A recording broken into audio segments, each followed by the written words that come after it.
Hey everybody, this is Jeff here once again, bringing another video update on the progress of the Polar Lights Round 2 1350th Enterprise Refit 1701 model.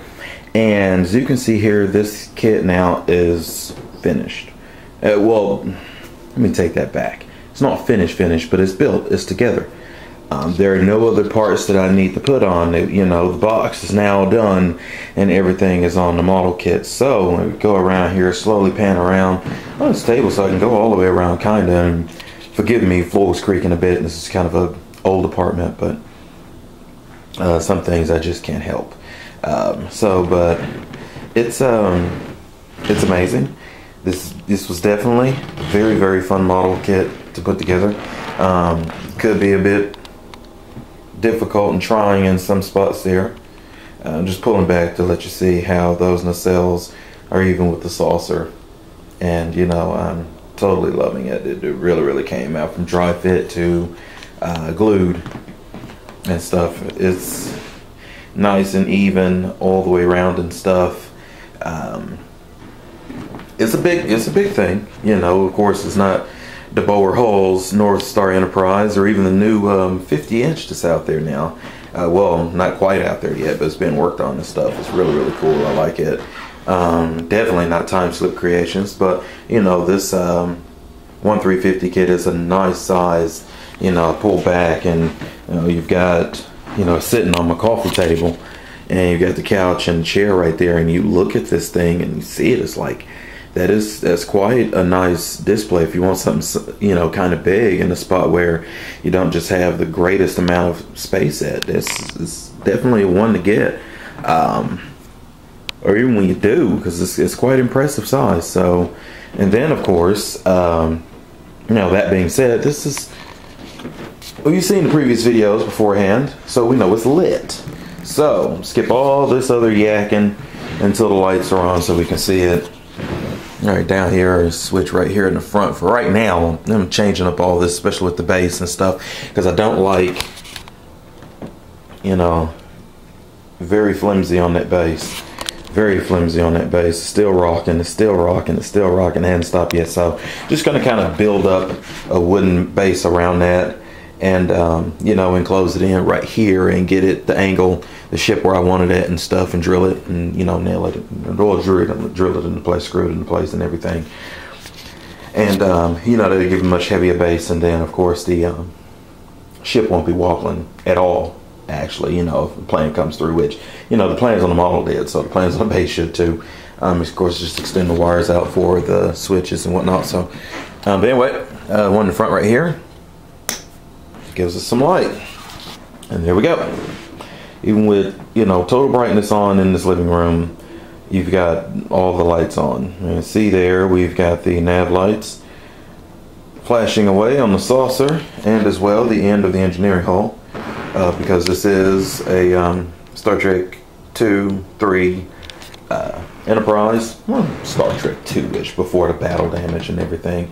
So we've got the strobe lights going on. I love that shine coming from the those two blue, I don't know if those be the warp accelerator crystals on top of the warp engines or not, but you know, kind of like that little sparkle and stuff, you know, kind of a flare going on there. Got a little Abrams going on. Awesome. And the strobes at the rear of the warp engines, and of course back here on the back of the bridge and stuff. Kind of hard to make that one out at that angle, but if I come around here, there it is right there, strobing away. You can see that. It's just that these lights off up in here are really bright. That's why I have those two pieces of electrical tape kind of blocking those off. So let me take a look here inside the officer's lounge. You can see that looks really very, very rough around the outside of it. It has been sanded down and everything and stuff, so it's ready to get the masking. And basically for the windows, you know, those 4 windows will be done with masking tape and then painted over. Same with the arboretum as well. So, you know, that's the thing. And I don't know if you can notice or not, but I have an issue going on. It's really with the power supply and the fact that it doesn't have enough amps. Running all these light strips, I mean, and there's a lot of them in there too. It's like, let me see, 1, 2, 3, 4, 5, 6, 7, 8, 9 in the engineering hull, and maybe another one in there. You know, 11, 12, 13, if you count the warp nacelles, there's 2 in each of those. You know, 19, 16, 17, 18, 19, 20, 21, 22, 23, 24, 25, 26. It's about 26, 27 pieces, you know, parts. There's different little light strips up in there, some long, some short, within this model kit. And a lot of them are the double density, and is very, very, very taxing on the power supply. And it's a 9-volt 2-amp power supply. But once I had hooked up that the nav and strobe board in there, it makes the lights dim out when the nav lights come on, and then of course it dims even more when the strobe lights strobe on and off. So I'm gonna have to get another power supply for that. It can go up to 12 volts on the is it nav strobe board? That's Starling Tech. And so and then the phone rings. Alright, and sorry about that. Now we're back to the video. So anyway, where were we? Oh yes, Enterprise. I'm trying to see what I was talking about, but no, as far as all the light strips and stuff goes with the power supply, it's a 9-volt 2-amp power supply, and it's not enough. So, but the circuit board can go up to 12 volts and stuff, so I'm really considering using a 12-volt high-amp power supply and stuff, and just brighten this puppy up. So speaking of bright, let's go ahead and kill all the lights in the room and see what it looks like at night.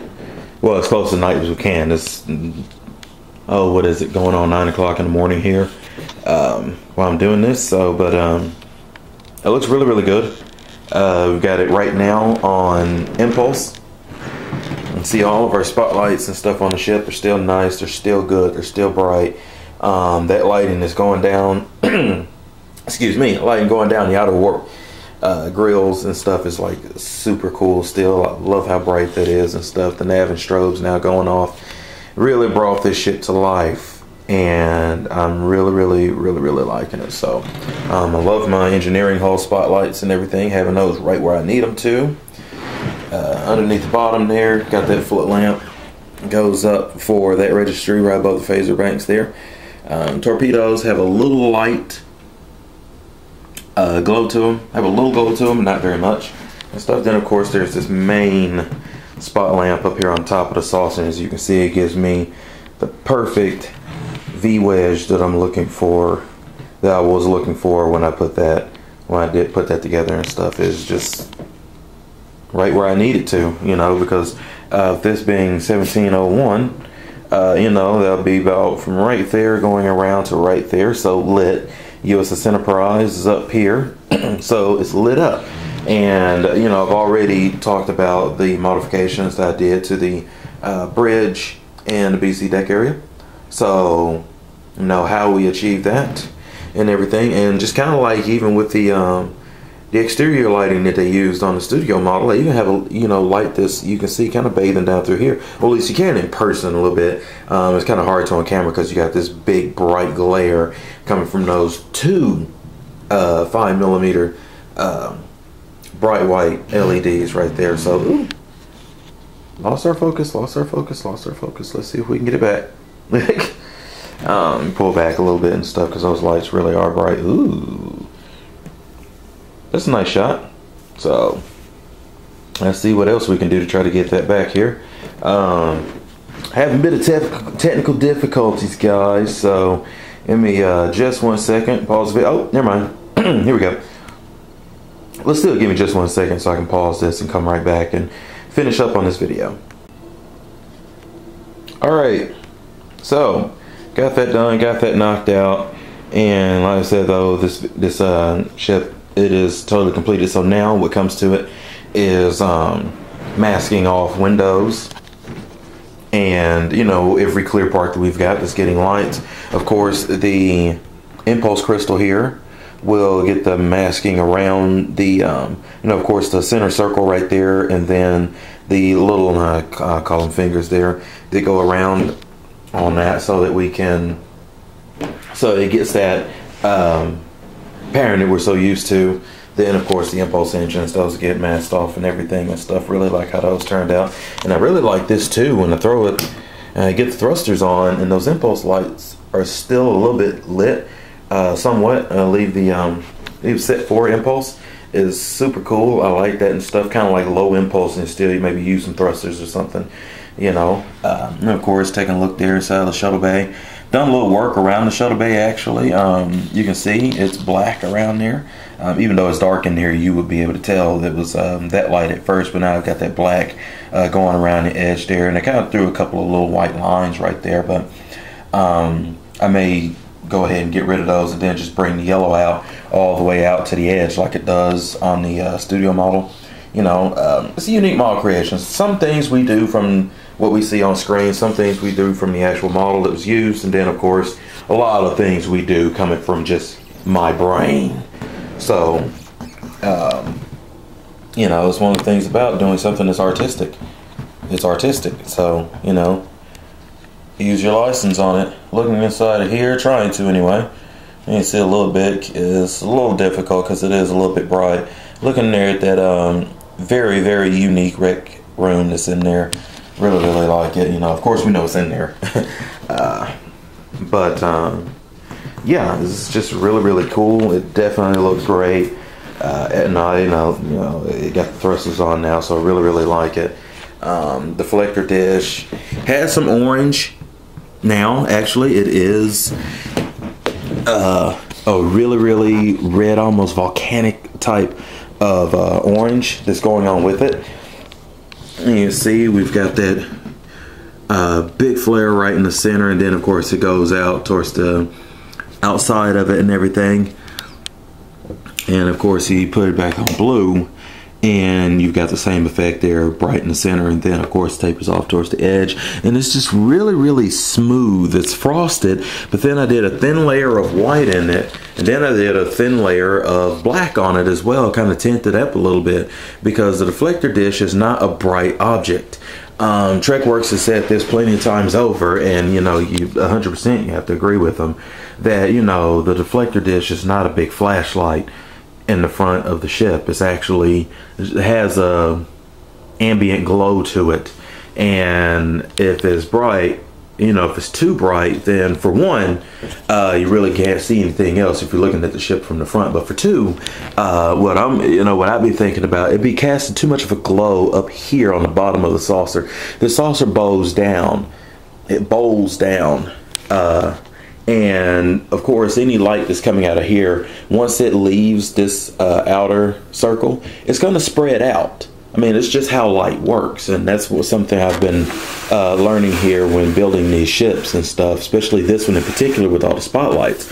Light flares out once it leaves its point of origin, and if you get too much on it, like you're seeing there on the bottom of this saucer here, and of course it's just on camera because it's picking up everything. In person, there's barely any blue light here at all, and of course there's barely any of that orange light at all, and then any of the rose coppery pink light at all if I throw it on warp.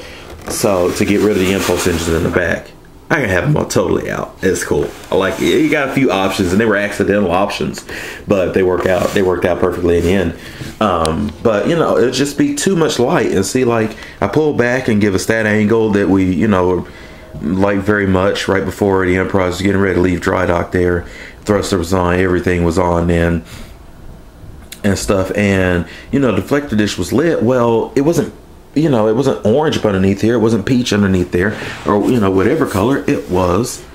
It was the clover leaf from those flood lamps, and that's what we've got is the clover leaf from the flood lamps and stuff. You know, and that's what you want to see. But you want to have that lit as well. But you can't help what the light is going to do unless you take it all the way out, take it way too dim. So, you know, it's the same with these spot lamps. Since the light is going to spread, it would be kind of difficult to get a really, really tight circle up on there that would really be based on distance versus, and you know, the size of the light and the intensity of the light. So, and of course, the brighter the light, the greater the washout from the light. You know, that's why you look up in the sky, the sun is a long distance away, but it still bathes half the planet in light. just because of its size and intensity of it. So, you know, same with these LEDs. This light right here is coming from up here on this nacelle, even though it is back a ways inside of that nacelle where it is, and you know, it has a very small aperture which the light's coming out at. Once it leaves out, it's still spreading out a little bit. Now, you know, that's the circle that I've got, and that right there is great for me because it still is right where it's supposed to be at, where I want to be at, and it doesn't bathe all of this up, and it's not coming back here and bathing all of that because that wasn't lit from that spotlight. So, you know, it's just those type of things what you have to work with and stuff. And that's why I kept saying again with my spotlights, I didn't shave the tips of them or anything. I left those rounded tips on them so that it would project to the light and stuff instead of having this broad spectrum lighting and stuff. And that's actually the same with the clover leaf on the bottom of the saucer. Each one of these lights coming from the planetary sensor, even though I flattened them, the tip is still rounded. It's still that clear lens. I didn't flatten it because if I had that would flatten the light and it wouldn't come out into this nice little triangle here, because that's not based on the kit part, that's the light itself. It wouldn't give me that nice triangle that you see there, those three, you know, triangles on the bottom.